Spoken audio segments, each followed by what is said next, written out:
폰치원의 6교시를 맡은 정소연이라고 합니다. 저는 디자인 회사에서 그래픽 디자이너로 일을 하고 있고 활자공간에서 광인을 그리고 있고 세계문자박물관에서 전용 서체인 각을 그리고 있습니다. 폰트 선택과 활용, 본문용과 제목용 폰트 무엇을 보고 고르는가에 대해서 얘기를 해볼 텐데요. 여러분은 혹시 폰트를 사용할 때 어떤 기준으로 선택을 하시나요? 내가 써야 되는 폰트가 이 상황에서 적절한가 아닌가에 대해서 혹시 고민을 해보신 적 있나요? 이번 6교시를 통해서 어느 정도 폰트를 선택하는 기준을 가지고 좋은 알맞은 선택을 할 수 있도록 도움이 됐으면 합니다. 우선 우리가 글자를 타이핑을 했을 때 두 가지 목적으로 나눌 수 있을 것 같아요.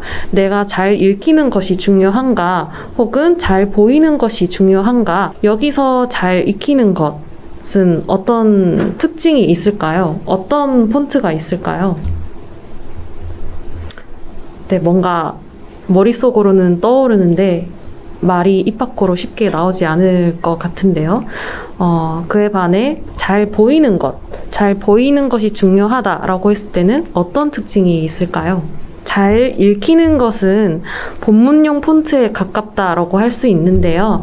본문과 같이 긴 글을 접한해야 할 때 적합한 글자, 오래 읽어도 눈이 피로하지 않은 글자, 어느 곳에서나 잘 어울리면서 높은 가독성을 가지고 있는 글자를 우리는 본문용 폰트에 가깝다고 합니다.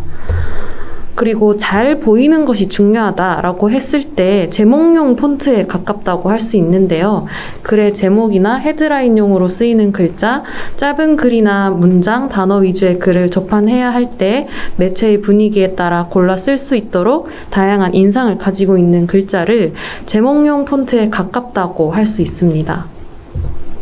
제가 뒷장에서 예시를 든 어떤 기준들은 디지털 매체가 아니라 인쇄 매체를 기준으로 얘기를 할 예정이니 참고해 주시고요.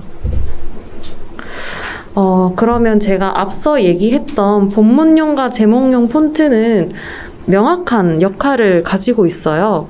본문용 같은 경우에는 앞서 얘기했듯이 잘 읽히는 것이 중요한 역할이고 제목용 같은 경우에는 잘 보이는 것이 중요하다고 얘기를 했는데요. 여기서 이 둘을 구분하는 기준을 제가 몇 가지 추려봤어요. 첫 번째로 두께, 두 번째로 공간, 세 번째 대비라는 요소로 제가 정리를 간단하게 해봤는데요. 자세한 내용은 뒤쪽에 예시를 보면서 얘기를 해보겠습니다. 제가 이렇게 유인물을 프린트를 해왔는데요. 같이 첫 번째 예시를 한번 볼게요. 윤명조 120으로 접한한 글과 윤명조 160으로 접한한 글이 있죠. 여기서 잘 읽히는 것은 어떤 것에 해당할까요? 잘 읽히는 것. 편하게 말씀해 주셔도 돼요. 네? 네, 120. 그쵸? 우리가 책을 읽을 때는 1번 120이 조금 더 편하게 읽히죠. 우리가 본문용에 적합하다고 하는 두께는 보통 레귤러, 미디엄 정도의 두께를 본문용에 적합하다고 할 수 있습니다.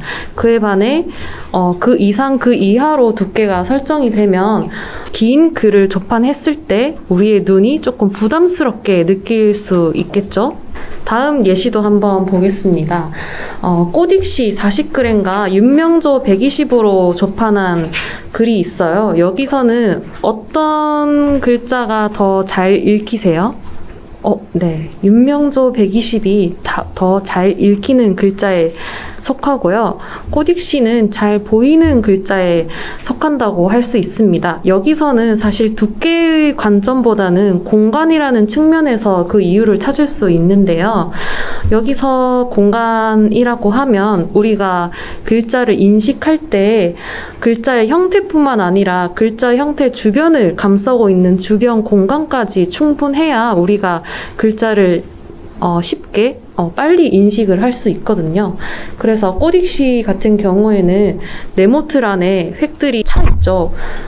속공간이 크고 글자가 커 보이는 느낌이 있기 때문에 적당한 크기로 크게 썼을 때는 훨씬 더 주목도가 높지만 주변 공간이 글자의 외곽이 타이트하기 때문에 꼬딕시로 긴 글을 접한했을 때는 우리의 눈이 피로해질 수밖에 없는 어떤 현상이 나타나는 거죠.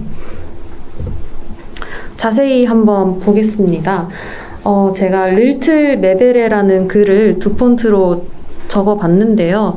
꼬딕시 같은 경우에는 릴틀을 한번 보시면 첫 자자인 리을과 티귿이 크게 썼을 때는 리을이고 티귿인지를 잘 알지만 밑에 본문 크기로 작게 썼을 때는 무엇이 리을인지 무엇이 티귿인지를 쉽게 인식하기가 조금 어려워요. 인식을 할 수 있는 요소라고 하면은 이렇게 제가 표시해둔 주황색 짧게 세로획으로만 리을인지 티귿인지를 인식을 할 수 있기 때문에 이 공간이 주는 역할이 가독성에 중요한 역할을 한다고 볼 수 있습니다.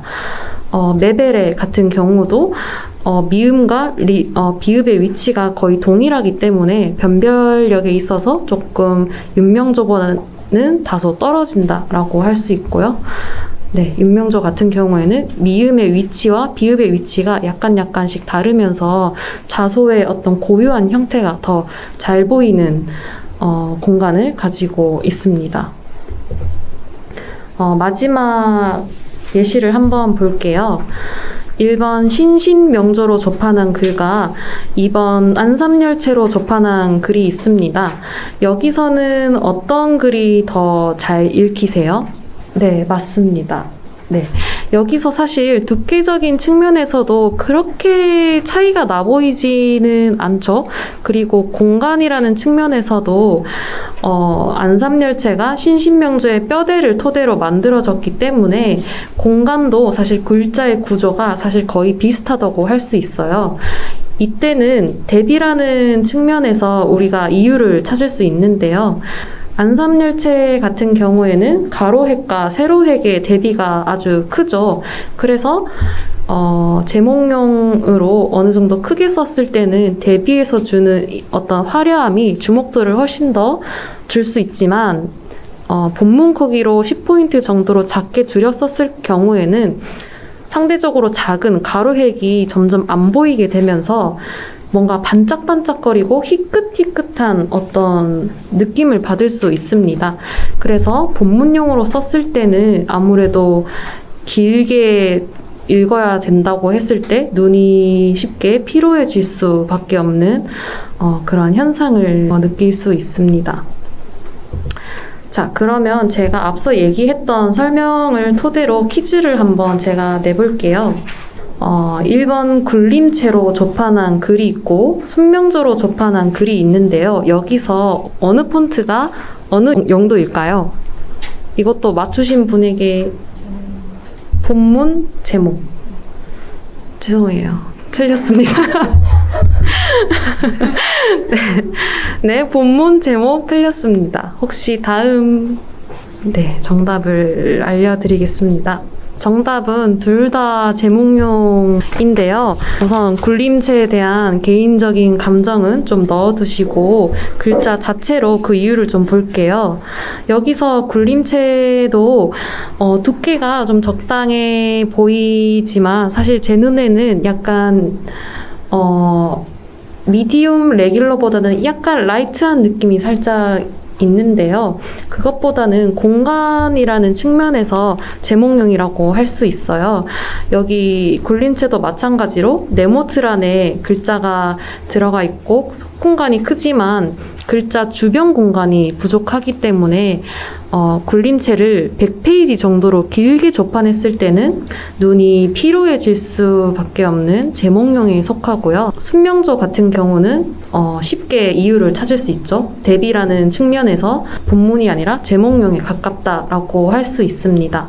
제가 순명조 얘기를 하면서 순명조에 대한 디자인 예시 작업물을 가지고 와봤는데요. 제가 순명조가 제목용이라고 해서 이렇게 짧은 단어 위주의 글을 조판한 경우도 있지만 위쪽에 이렇게 한 단락 정도로 조판한 경우도 있어요. 이렇게 제목용이라고 해도 우리가 본문만큼은 아니지만 한 단락 정도의 길이는 자유롭게 쓸 수가 있는데요. 내가 본문과 같이 썼을 때 다른 질감을 주고 싶다, 뽑은 말이라던가 어떤 강조하고 싶은 내용이 있다라고 했을 때 그러면 여기서 하나의 의문점이 생기죠. 제목용과 본문용이라고 했는데 왜 둘이 섞어서 써도 되는가? 그러면 제목용과 본문용 그 사이에 존재하는 다양한 길이의 그 글에서는 어떤 폰트를 써야 되는가? 라는 혼란이 올 것 같은데요.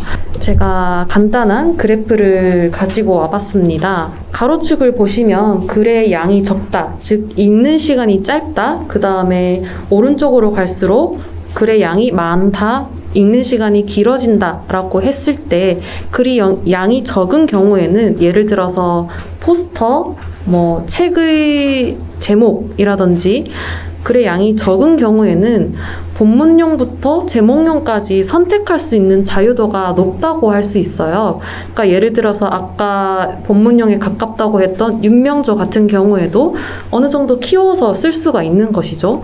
광인이나 푸하하처럼 장식용이 많은 글자도 글자 수가 적은 경우에는 의도에 맞게 쓸 수가 있고요.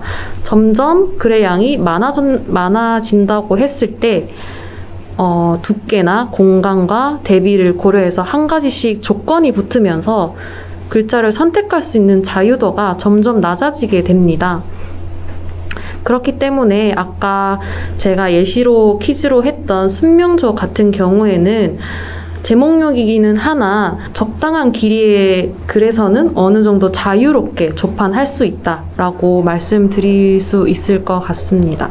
제가 어쨌든 제목용과 본문용 폰트를 얘기를 하면서 두루두루 쓰이는 폰트를 얘기를 안 할 수가 없겠더라고요. 그래서 시간상 많은 폰트는 아니고 한 2-3가지 정도만 보여드리려고 합니다.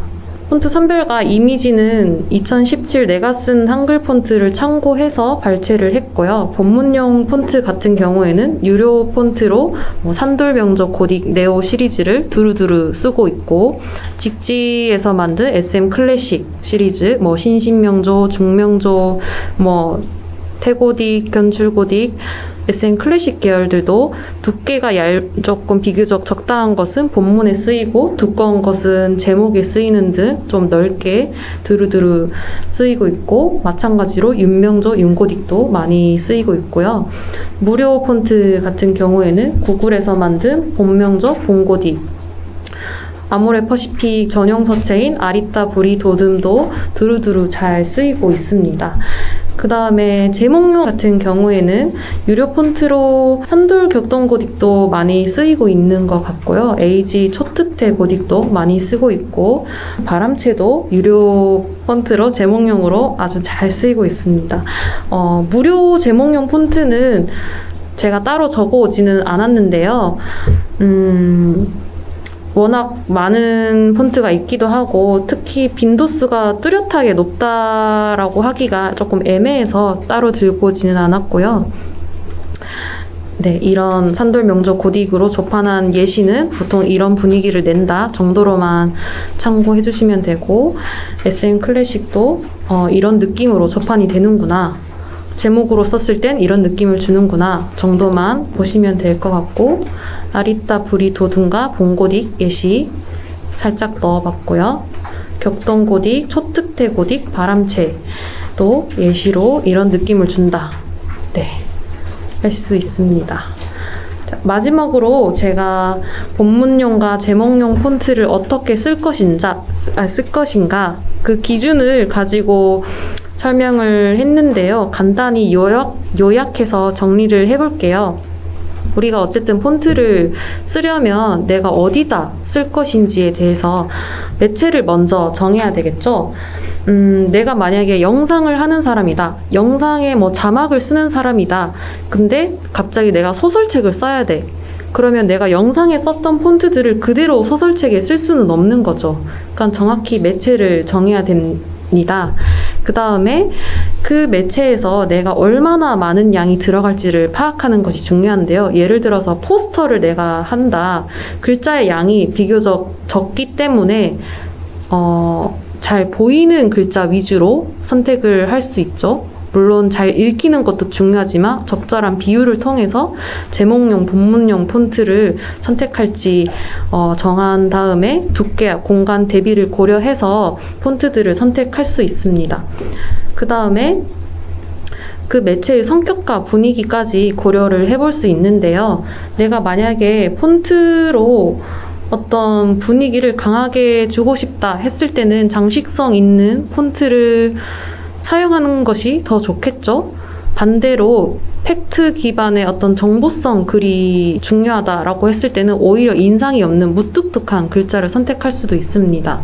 혹은 뭐 그래픽 요소가 훨씬 더 중요하다라고 했을 때 글자에 힘을 뺄 수도 있고요. 폰트들이 몇 가지 추려졌을 때 이제 조판을 해야 되겠죠.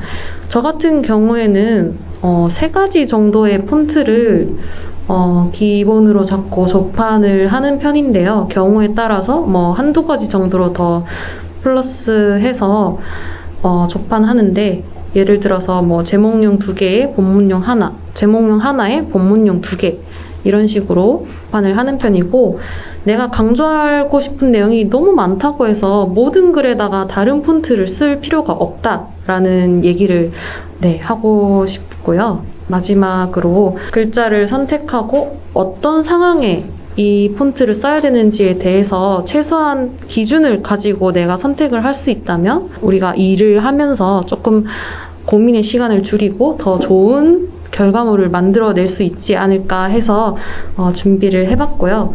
네, 얘기 들어주셔서 감사합니다. 감사합니다.